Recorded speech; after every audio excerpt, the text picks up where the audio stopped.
What's happening, Nerd Squad, and welcome back to Top 10 Nerd. We are back today with a part 2. This time we are looking into some more weird couples in the Marvel Universe. Yeah, we have 10 more. We actually have probably 30 more. There's so many weird couples that we could talk about. Literally unlimited amount. I'm your host, Taylor McWatters. You already know why you're here. Let's just do it, guys. Here are the top 10 weirdest Marvel couples, part 2. Let's count them down. Kicking off the list at number 10, we have She-Hulk and Thor. With the Eternals trailer dropping recently, this first couple might not be too far off in the MCU. It might just happen. When the final host of the Dark Celestials attacked Earth, Jen Walters was near where Eson the Searcher made landfall, and it telepathically called out to Jen for help. Now, the Celestial gave Jen more gamma radiation after that, so she was stronger than ever at this point. Now, cut to issue 8, she's a full-on savage. She's literally in savage mode, not just how the kids say savage. It's literally, she's a savage Hulk at this point.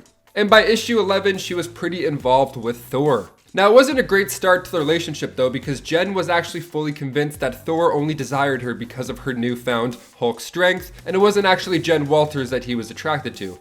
Although he says otherwise, but it's a little sketchy. Number 9, Ultimate Hulk and his 39 girlfriends. The Ultimates are a pretty awesome time. In part 1 of this list, I mentioned Quicksilver and Scarlet Witch from the Ultimates, which was a little yuck, to say the least. The Ultimates are a little bit more risque, if you will. And in Ultimate Wolverine vs. Hulk, we see a side to the Hulk that's less angry and more, well, you probably can guess by the title that I said. Now, it starts with Wolverine getting ripped into two. He has to crawl himself back together. It's absolutely brutal. So Nick Fury has sent Logan to eliminate the Hulk, and so far it wasn't going as planned. Clearly. After receiving a stool sample, Wolverine was able to track the Hulk down. Oh, and yes, he stitched himself back together. That happened first. Don't worry about that. So once Wolverine catches up to him in Tibet, he hears loud thumps. Now look, I know this technically isn't a couple, but it's too amazing to leave out, so of course I had to include this. Wolverine opens the door to this hidden temple, and behold, it's Hulk and his 39 girlfriends, maybe even more. I don't know, I kind of lost count, not gonna lie. It looks kind of cozy though. It's a nice atmosphere, it's good. And before we continue on with this list, if you want to give us a thumbs up on these videos, that would be great, because it really does help the studio out quite a bit, especially while we're still working from home. You all are the best. Thank you so much for your support. Let's get right back into this weird hookup list. Number 8, Wolverine and AMIR. Wolverine has also been around the block too when it comes to hookups, okay? He's not getting out of this easy. Sometimes it's casual, like when Domino got involved with the Assassin's Guild and the Hand. She needed a way to get her mind off of these events, so friends with benefits with Wolverine sounded like the right thing to do, and it worked. They were both happy. It was great. But in Wolverine Volume 3, Issue 48, the friends with benefits thing hits a new low for Logan. Literally, he starts hooking up with an Atlantean for like 10 issues. She even says for Logan not to think about them hooking up in any romantic way, because Atlanteans don't have the same hang-ups that humans do when it comes to physical intimacy. Nice, okay. Logan says he wasn't really worried in the first place, he just happens to let out all his secrets because maybe, you know, he just feels like lately he has to tell someone. That's all. Logan's just a bit lonely.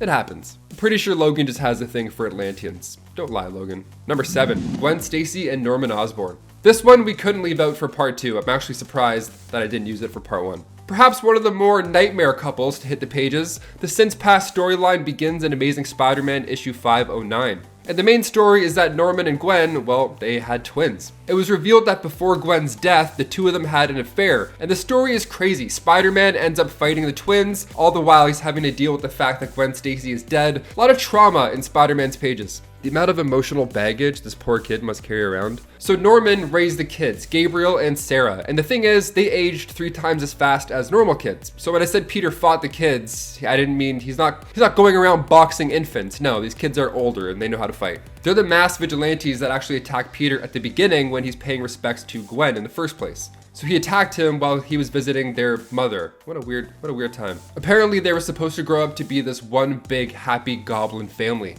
which sounds like not a thing. That's not a thing. There's no such thing as a happy goblin family. So when Peter found this out, he was a little upset. Number 6, Black Panther and Monica Lynn. This one's pretty nuts. Okay, it just takes a turn out of nowhere. Oh my gosh, readers were just in shock with this one. So Monica Lynn first appeared in comics back in Avengers issue 73. She grew up in Georgia but moved to New York when she then met Black Panther and he saved her from the Sons of the Serpent. And in usual comic book fashion, they fell for each other and it was working out. It was actually a pretty good thing. It was great, so much so that Monica actually lived in Wakanda at one point. She was in the family. But then in Black Panther, Panther's Prey issue 4, he just calls off their engagement. Oh yeah, they were engaged, by the way. And then Black Panther's like, nope. No more. Just kidding. I don't know. I wasn't feeling it. No explanation, nothing. And then what makes this more even heartbreaking is that later on in Black Panther Volume 4, Issue 16, Monica is seen again. This time she's performing. She's a great singer, and just like Adele, she is singing her heart out to a full crowd in Washington, D.C. She's killing it. She reflects through her lyrics on the heartbreak and the fact that Black Panther is now marrying Storm. Knew there was a reason behind his actions. Turning tragedy into art. That's commitment right there, folks.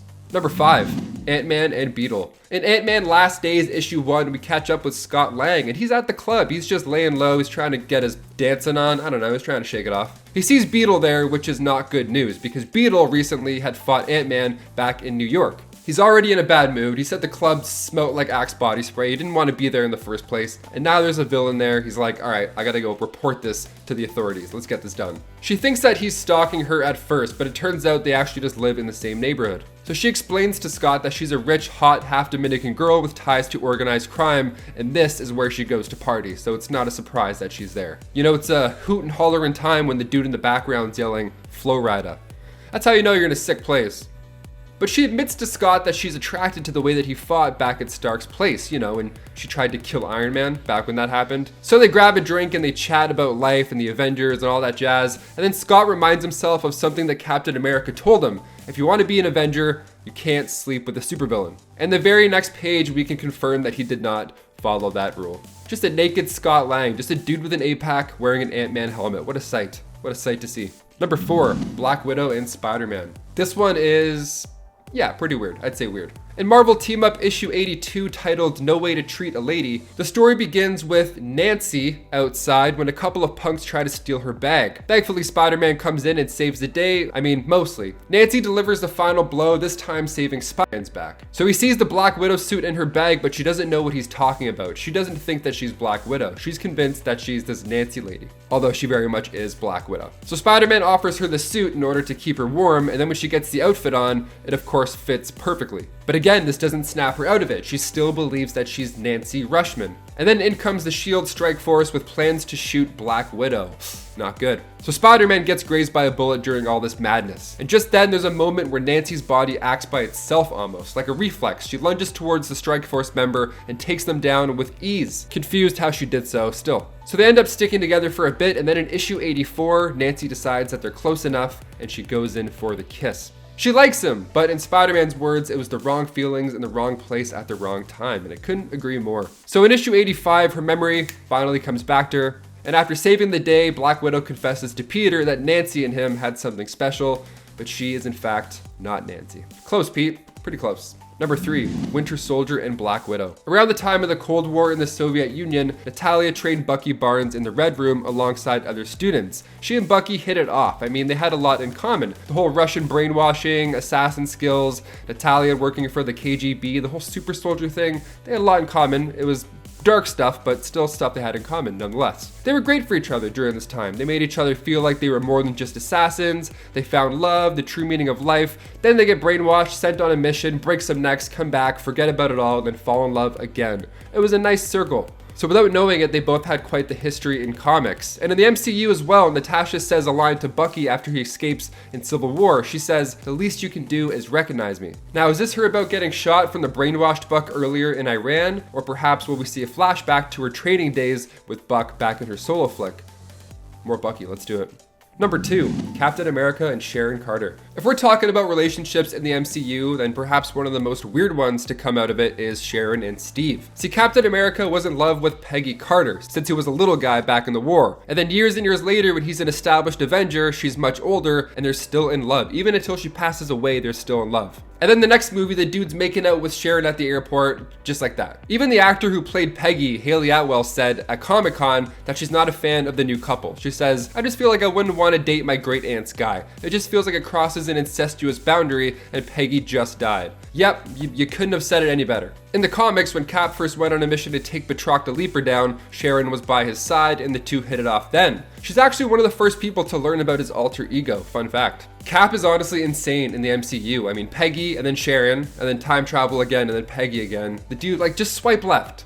There's so many fish in the sea, just swipe left. There's so many apps. Number 1, She-Hulk and Tony Stark. This one we can find in She-Hulk issue 17, and it's pretty...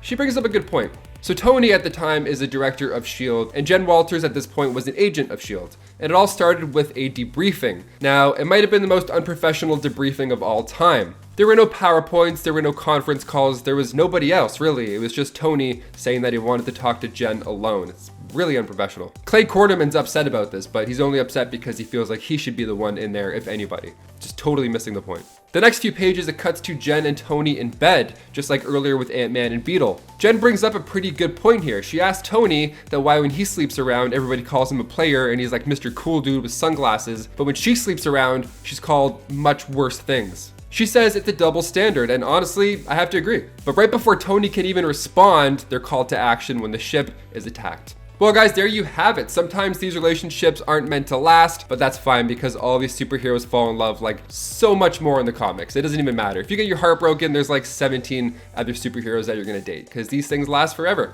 They change their mind a lot. That's pretty much most of it. Guys, thank you so much for watching. I've been your host, Taylor McWatters. Don't forget to hit that subscribe button on the way out, and we'll see you next time on Top 10 Nerd. Stay safe. Peace.